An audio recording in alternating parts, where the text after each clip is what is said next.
Hello, everyone. Welcome to another episode of Grind Time, where we are turning our to-do list into our did list. This is a weekend drop, everything I got done this weekend. I hope that you were able to get some things done off your to-do list, but if you didn't, I hope that you moved in grace. I hope that you gave yourself some rest. I hope that you took a break, and I just hope that you showed some appreciation and gratitude for everything that you did get done during the week.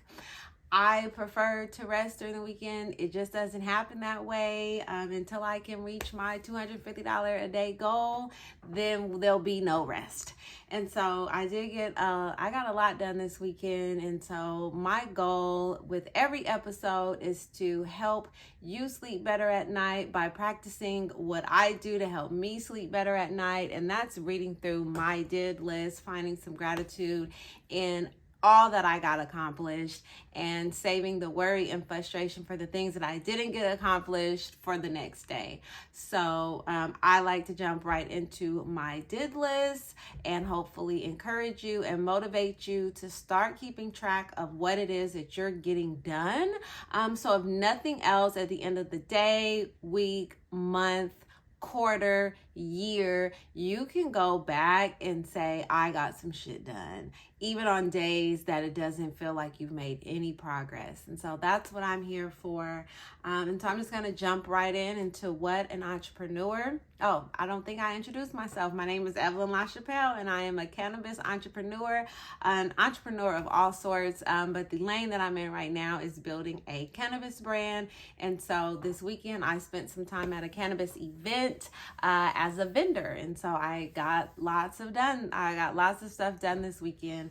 So I'm just going to jump right into my did list, giving you another reminder that the method that I use to do this is I put everything that I need to do. I normally reserve my left side of my pages for that. I've been getting a little messy, but I reserved the left side for my to-do list and the right side for everything that I got accomplished. I'm really good at reserving the right side for that. So that at the end of the night, we can go over what we did. So this was everything that I had to do preparing for my vending. And I have to keep like a tight list, because when you're leaving the house and you need to bring supplies and you need to make sure that you have everything that you need, that to-do list becomes its own separate thing. I have it here. I'll have it written on a note card that I have in my pocket to make sure that I'm not missing anything. So if you are vending and you ever get to your location and you're like, damn, I don't have my cord, I didn't bring this, make a note. It's like keeping a grocery list in your pocket of everything you needed. So some of the things that I needed to get done before vending for the table plastic store. I had to get a custom sweatsuit for this event. So I got a sweatsuit printed.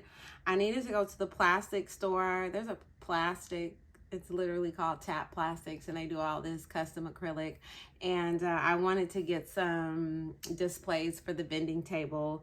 I needed to roll some pre-rolls, charge my payment processor, update my pricing, add labels to my bath salts. I got new packaging in for my bath salts, and so they were without labels.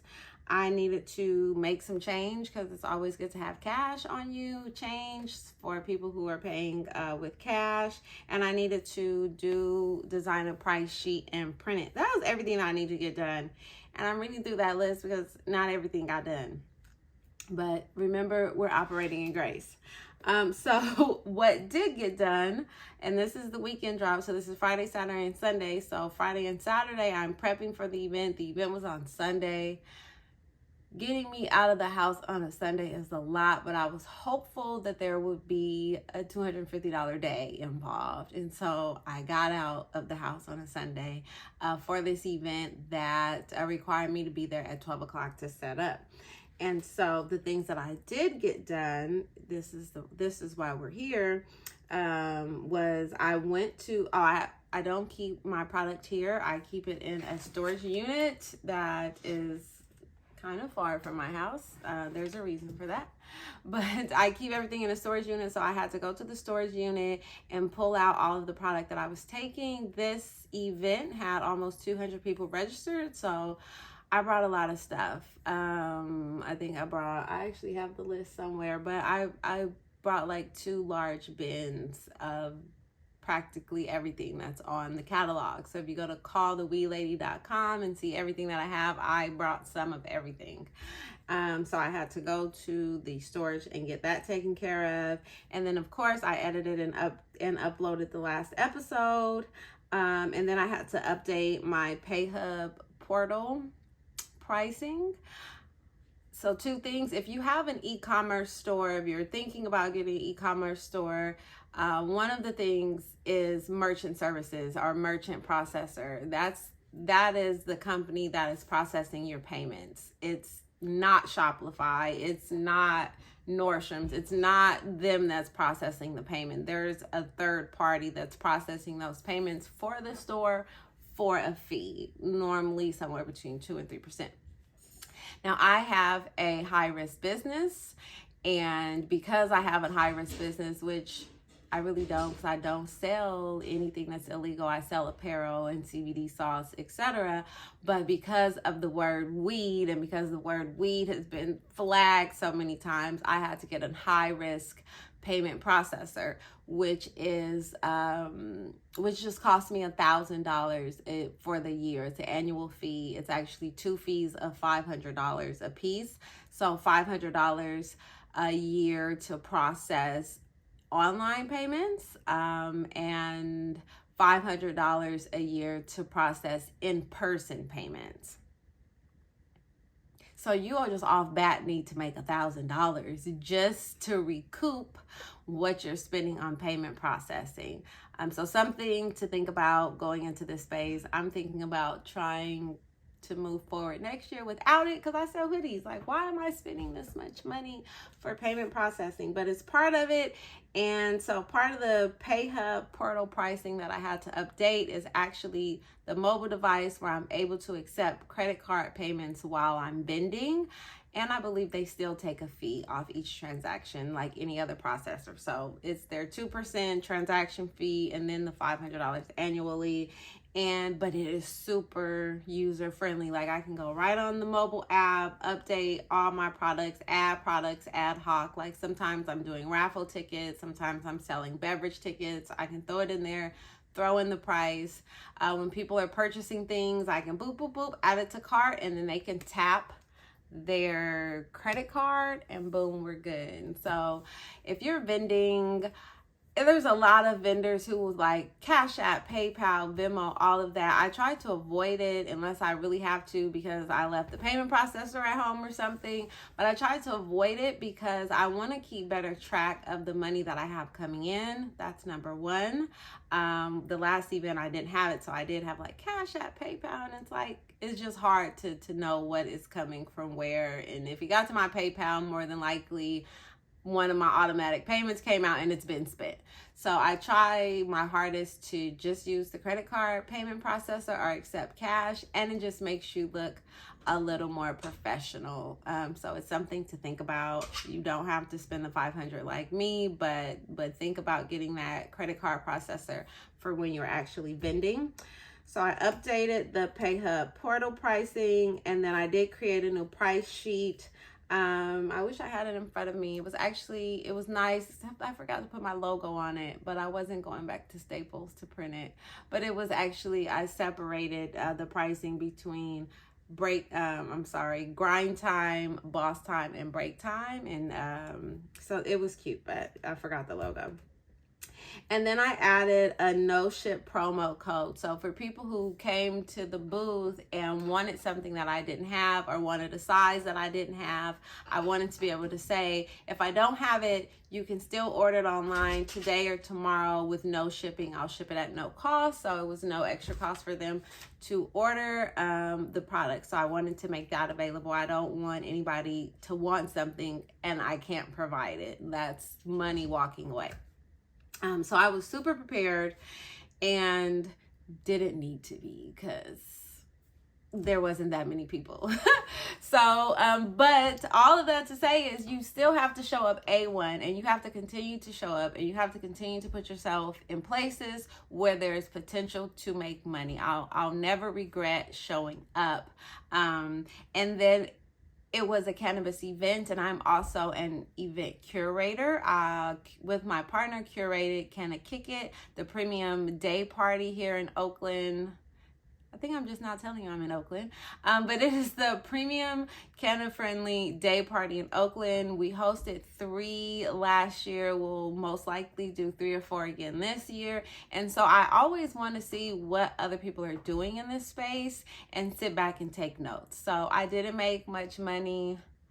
Honestly, probably broke even on what it cost me to attend in terms of like outfit and what I made back in sales. I think I may have sold like $150 worth of merch, and then a custom order because somebody wanted the sweatsuit that I was wearing. So but it wasn't worth it in terms of money, but it was worth it in terms of information, because I am trying to figure out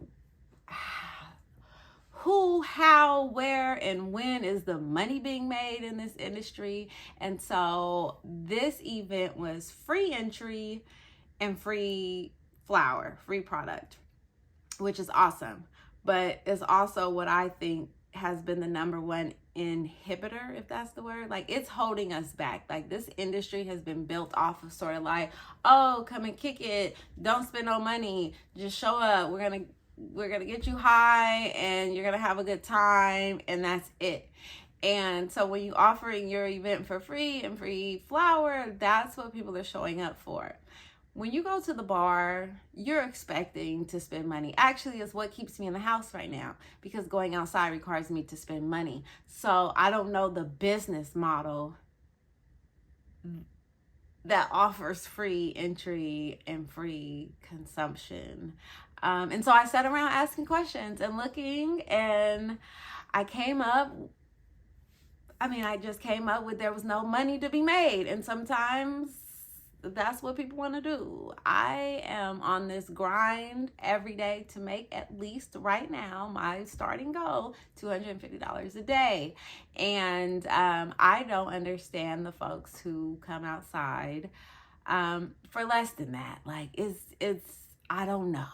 So I'm just going to say I don't know, and leave you with, it is still good to get out there and see what other people are doing so that you can either emulate it or run far from it, right? And if you don't see what other folks are doing, then you're running in your own lane, and you could have avoided some things, right? Like I was able to go to that event and see some things and be like, okay, well, I'm not gonna do this.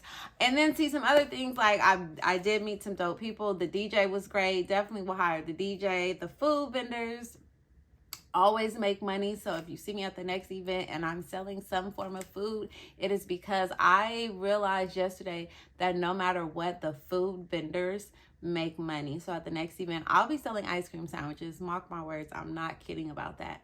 That was probably the best thing that came out of that event, is just the food vendors are always pulling in cash. They might be the only ones that pull in cash. And so I did learn a lot, and then that was good. That event was from 1 to 8. I didn't like that. It was a long day. So I got there at 12. I think I started packing up about 7. Was out of there by 7:30. I'm a one-woman team, so it's like a lot to unpack all of that, pack it back. It's still in my car right now in the back seat, hoping that no one wants to steal it, because everything is there. I will go to the storage tomorrow. But learned a lot, went out, got home around 8 p.m.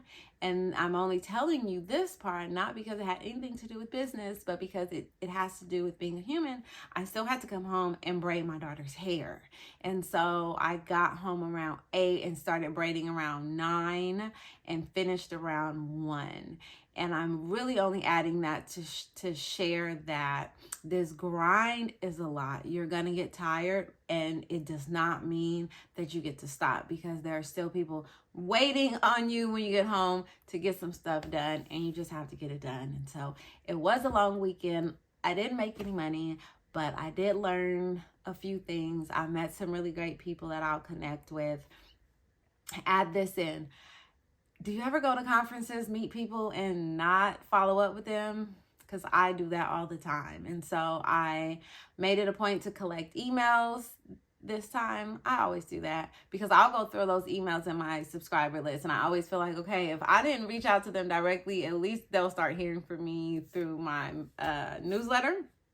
But the connections that I made yesterday were so very specific to opportunity that I'm going to make sure that I follow up with them in the next 24 to 48 hours. So note to self, note to you that those people that you meet could very much be linked to opportunities. And that's another reason why we go outside. So if I'm not making money, maybe I'm growing my network. I even met a lady who we talked about running an expungement clinic together. I'm also have launched a nonprofit, and I met a lady who was providing the food, the only one in the room making money, but she has a culinary program for reentry folks. So that was a strong connection for my nonprofit. And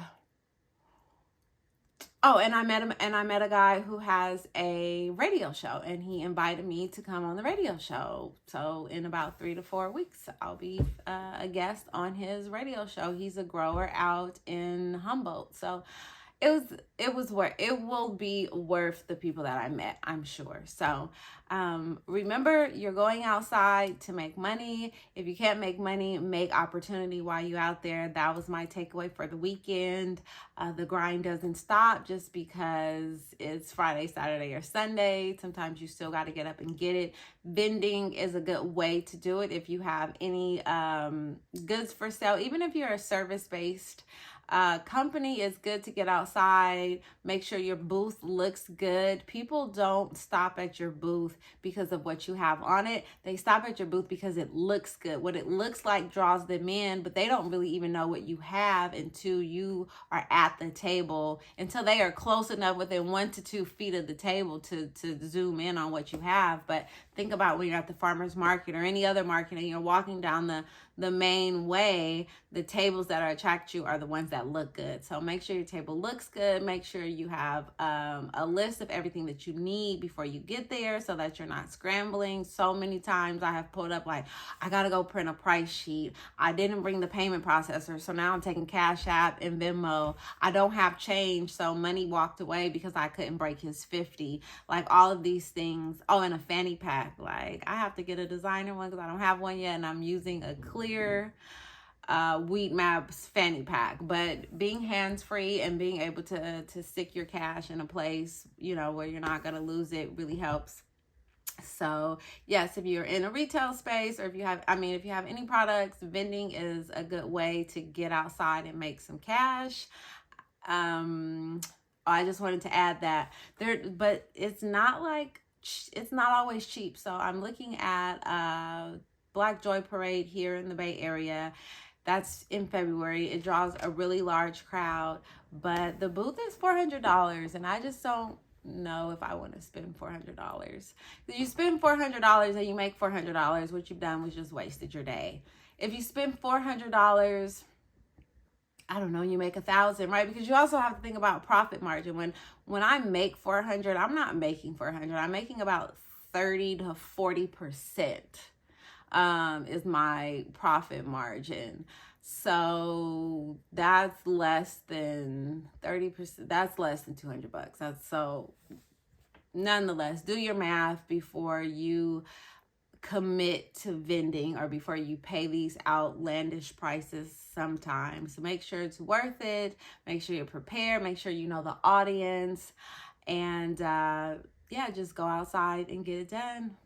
Kind of what we're here for, is to make a buck, right? So, good luck on your grind.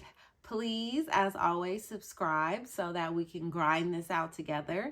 And what else? Oh, and Visit us at calltheweelady.com. I can't wait to tell you about the ads that I've been running, but I'm only telling you about the stuff that I did on the weekends, and ads were not included, so that'll be on the next episode. But please go check out calltheweelady.com, see what we have to offer, and I look forward to doing this again with you tomorrow. So happy grind time.